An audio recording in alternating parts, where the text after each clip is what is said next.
Vraiment, l'humain, quand il veut tromper quelqu'un, il a de ses inspi, ça fait peur. Je suis tombé sur une interview de lui, je pense que vous le connaissez tous, c'est un médecin légiste, un professeur en médecine en Belgique, bref, c'est pas n'importe qui. Dans l'interview, on lui demande si un patient est déjà venu le voir pour lui dire qu'il avait peur que quelqu'un le tue, étant donné que c'était un médecin légiste. Il répond que oui.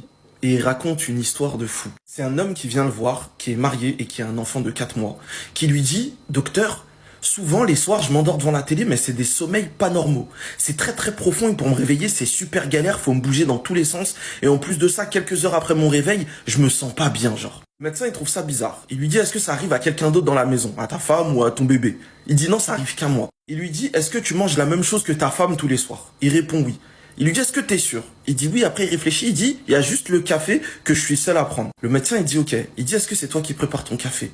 Le gars, il dit non, c'est ma femme qui prépare mon café. Et là, le gars, il dit, mais t'accuses ma femme de quoi, docteur? Le docteur, il dit non, c'est un test. Le médecin, il lui dit, prélève pendant 7 jours un échantillon du café que tu bois.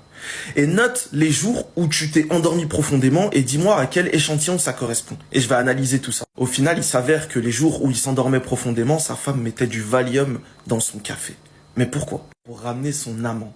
Et étant donné qu'elle avait un bébé en bas âge, elle voulait pas quitter la maison, elle endormait son mari pour ramener son amant. Là, vraiment, c'est une dinguerie. Suite à ça, il a même fait un test de paternité, parce qu'en Belgique, tu peux en faire comme ça. Et il s'avère que l'enfant n'était même pas de lui. Vraiment, quand l'humain veut assouvir ses désirs, ça fait peur de quoi il est capable, vraiment. C'est réel.